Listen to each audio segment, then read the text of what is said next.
story was called Kierkegaard Unfair to Schlegel.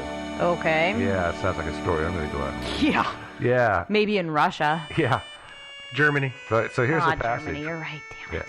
Yeah. Answer, I'm on a train, a European train with compartments. A young girl enters, and it sits opposite me. The book is in her lap. Her legs are fairly wide apart, very tanned, the color of... Question, that's a very common fantasy. Answer, all of my fantasies are extremely ordinary. Question, does it give you pleasure? Answer, a poor, rather unsatisfactory. Question, what is the frequency? Damn. Yeah, absolutely, he's what guilty. What is the frequency? Yeah, he's guilty as hell. I really just call that writer's block. Yeah. Yeah. Another story, he wrote another story called, this is Bartholomew again, called The Emerald, in which there's a character named Lather, who is a newspaper editor, who is a complete flaming pompous jerk. And Allman seems to believe that Bartholomew based his character on Dan Rather, and he seems to believe that he had some sort of a grudge against Rather, and that was his motivation for either being part of this or being behind this, or perhaps just as randomly inspiring this attack. Yeah. I don't know. I mean, this kind of the idea that Dan Rather is the basis for a character named Lather. That I'm willing to go there. I'm not willing to go there with the what's the frequency in the Q&A, and I'm not really willing to go there just because he named a couple characters Kenneth. Yeah. But hey.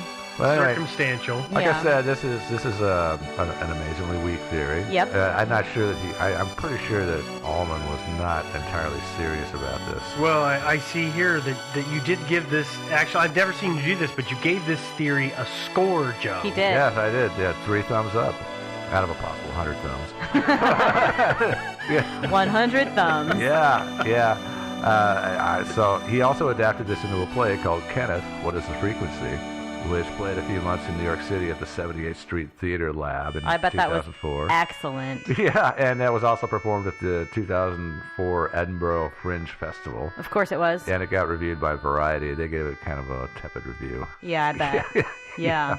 I don't know. You can not like a person and not orchestrate an attack on them and still make fun of them. Yeah. There is a bunch of people that I don't like and I make fun of, and yet I have never contracted a beating on them. Safe. Yeah. Good job. That seems kind of extreme. Yeah, I agree. To go to that length for a guy you just don't like. What was the term? A pompous jerk, I believe, is the. If you consider a pompous jerk, well, the thing about it is the pummeling just. No. Yeah. What's the frequency, Kenneth? I don't quite get that either. There's no reason. Yeah. It's so that he can pepper really, really innocuous kind of references throughout his literature for the next 10 years. Mm-hmm. Right? Yeah. And garner attention for, well, it could be related, but maybe not. But probably not.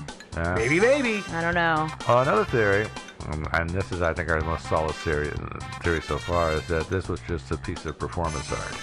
No, that's not real. That's not real.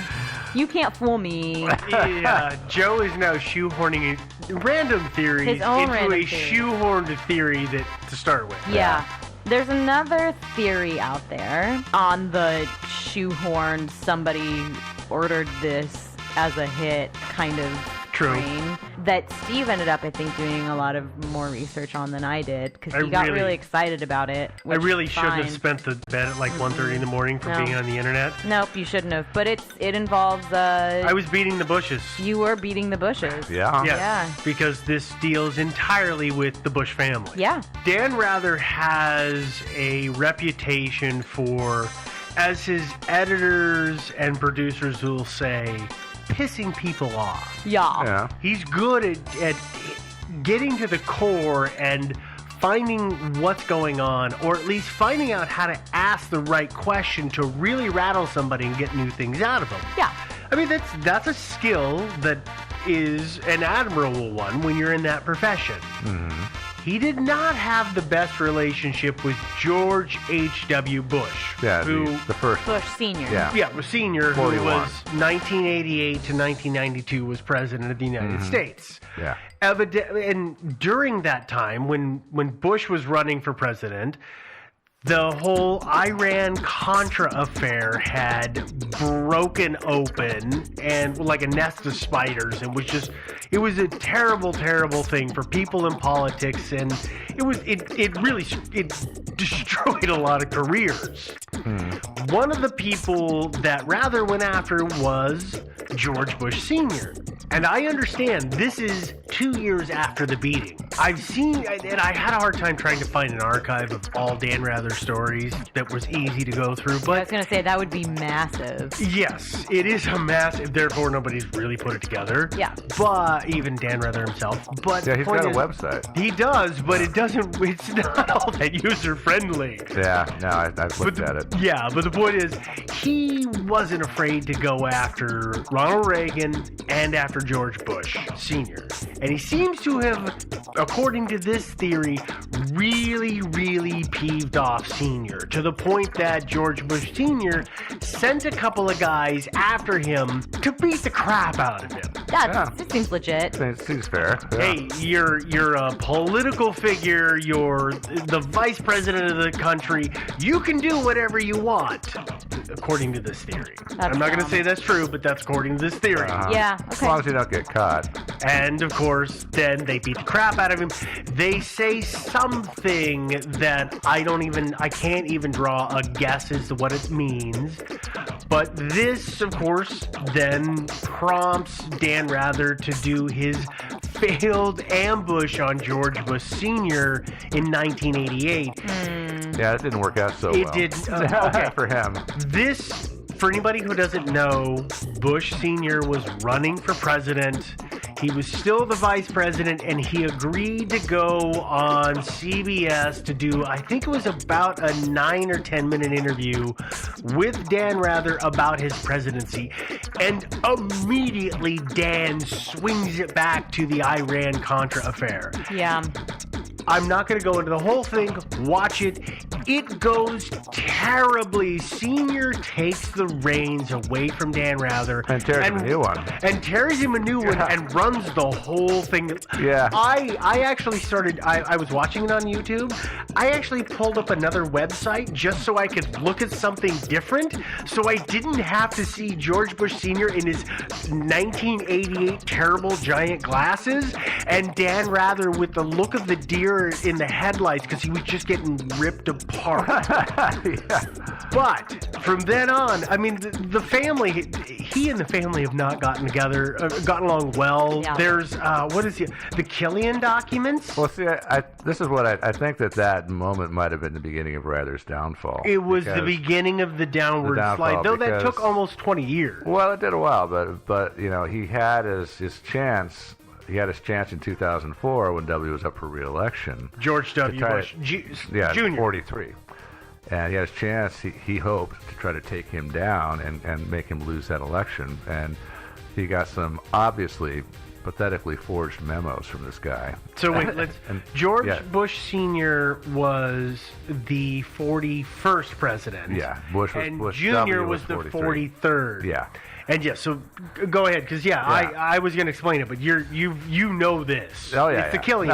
yeah, exactly. So he had this informant. His name was Killian, I believe, and from Texas, and he had a couple of memos, purportedly from Bush's Air National Guard commander way back in like the 60s, was when he was in the Texas. Because he was Air getting National Guard. preferential treatment to stay in country and fly jets and not go to Vietnam. Although in Bush's defense, he actually volunteered to go to Vietnam. He did, but there was a number of, I read a huge article in, I can't remember what Texas magazine, about quite a few senators' sons that didn't go, and they all ended up in the same unit, and it was kind of, I think they called it the hot tub unit, because it was an easy gig. You could do whatever you want. You weren't actually going to go to war, so who cared? Mm-hmm. Yeah, that would be kind of nice. And of course, well, the problem is of course, Rather aired this story on CBS. It was wrong. He did not do his due diligence. Turns out, no, he didn't. Somebody actually did a great GIF on the internet of I this saw that supposed one. doc. They say it was typed up on a typewriter. But when you take this doc and you take the scanned version of it, and then you superimpose on it Microsoft Word, Times New Roman font, in Word, on top. It's exactly identical. Like somebody just photocopied something they printed out of Word 4 or 5 times. Exactly, To degrade it. Exactly. And nobody at CBS fact-checked it. And that's what got Rather kicked out on his ear. Exactly. They actually had people lined up to authenticate the documents, and it was just, Rather was so beside himself with eagerness to get this out there that he didn't bother consulting with those people. Immediately, there was a viewer on the East Coast saw them on 60 Minutes and spotted the Times New Roman format or font immediately. Mm-hmm. And the default font setting, yeah, exactly. It's very anytime if you look at Word, you know exactly what we're talking about. Same spacing, same everything. Yeah, and who got fired for this? Her name was Mary Mapes. Mara Maples? No, it was Maples. Her last name was Maples. I thought it was Mapes, just Mapes. It could be Mapes. There's an L in there, but anyway. I'm pretty sure it's not, but anyway, she published a book afterwards claiming that there had been a big conspiracy at the heart of the whole thing, because this guy posted on the East Coast to a website called Free Republic. Well, their servers are in California, or at least they were then. And so when he posted this right after 60 Minutes went off the air, but of course it was timestamped with the California time. So it actually appeared that he posted this before 60 Minutes had even aired. So thereby is born a big conspiracy. No, it's BS. There's all kinds of political ramblings, and we don't need to go into those political ramblings. We all have our own unique views, and that's perfectly fine. The point is, Rather and the Bushes didn't get along, and somehow George H.W. Bush was behind the beating that Dan Rather got for unknown offense. That's the theory. It's wrong, but that's the theory. Wrong. It's wrong. It's better than the time traveler 12 monkey theory. No, it's not. Yeah. Oh, there's actually. Yes, it is. You are. So many foul words want to come out right now. No, it is way better than that. No, I don't know. There's one more theory that we should discuss. One more thing about the Bush theory, though, is I think if they had really wanted to give him a pounding, they would have done it right. They would have pulled him into a taxi and taken him out to a field somewhere and kicked the living crap out of him. They would have given him a really good beating. Well, but the idea could have been, let's get him beat up in public and make him look like a fool to tarnish his not his credibility but his image. Oh wait, you're the big man behind the or in front of the camera, but you can't defend yourself when you're walking down the sidewalk. I mean, that's just as plausible. It is. But we've belabored that enough. Yeah, I think. Devin has one more. There's another theory? There's one more. What is it? It is that William or Bill Taggart was a crazy person.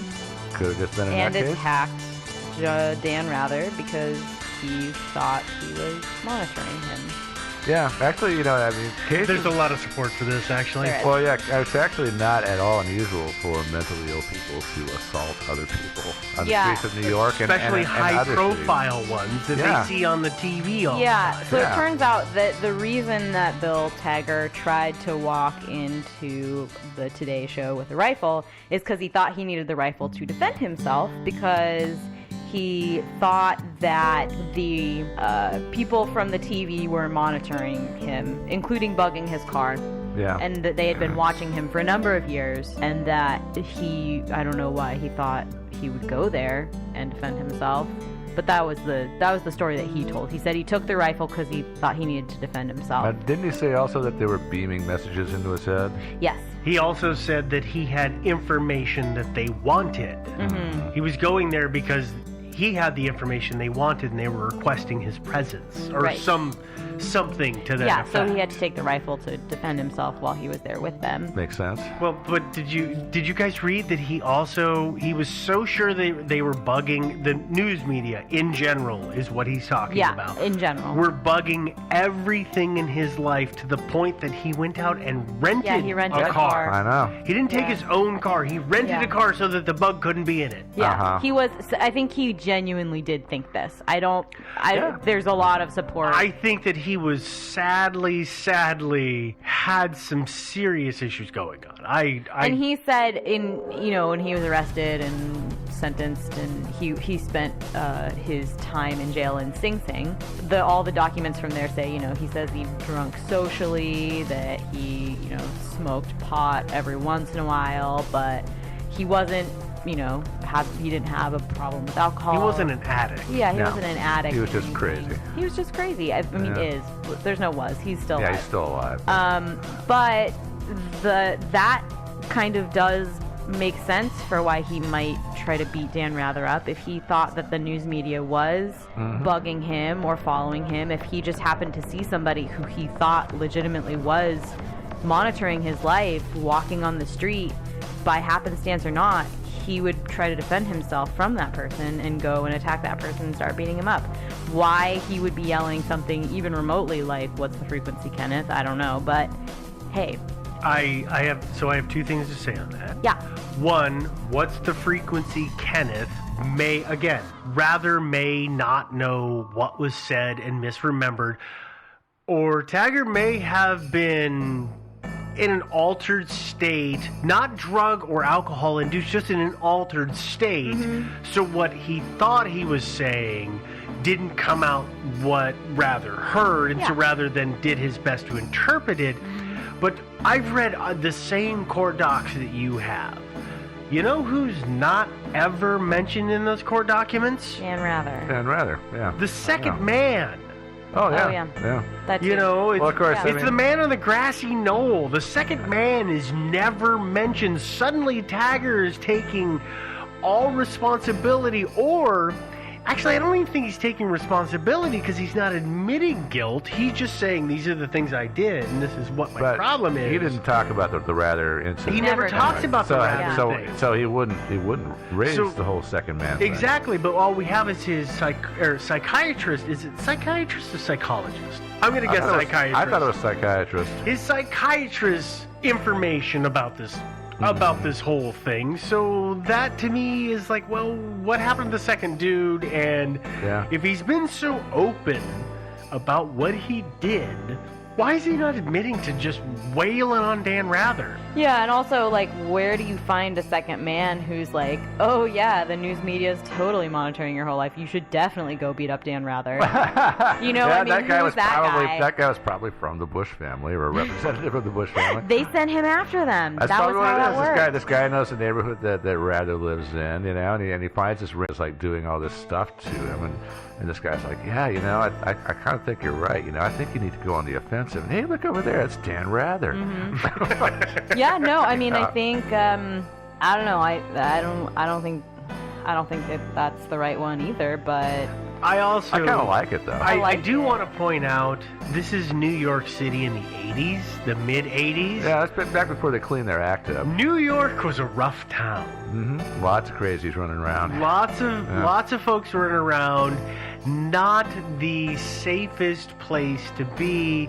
And it is possible, I mean, we talked about this before, it's just a random attack. yeah. I've seen, I hate to admit this, but I've seen this happen on the streets of Portland where one person jumps up and starts chasing after another to do them harm, and a second, or I guess it would be a third person, hops up and chases along to see what's going on, and suddenly sees a shot or an opening to get a shot in, and suddenly becomes a three-person fight. Yeah. So that could very well be what we're doing, which is our one of our very first theories. Yeah. Yeah. I mean, it's not a nice town at that time. Yeah, or it might be that Dan made up the second guy because he didn't want to admit he got his butt kicked by a single crazy guy. By a single homeless dude. Yeah, But yeah. also it's possible that, he did see a second person on the street who wasn't involved at all. That could he be. got punched from behind, went down, saw that there was somebody else standing there, got up, ran away. This person was chasing him and started beating him up again, and he just assumed that person standing on the street was involved. And that third person was basically pulling a Nelson from The Simpsons, pointing and laughing. Ha ha! Or not even, or just saying, well, I really don't want to get involved with that, bye. Whoa, did that really happen? Yeah. Whoa, thank God they ran away. Yeah, I think that Dan Rather. Dan Rather was an experienced journalist, and like all experienced journalists, he gets almost everything wrong.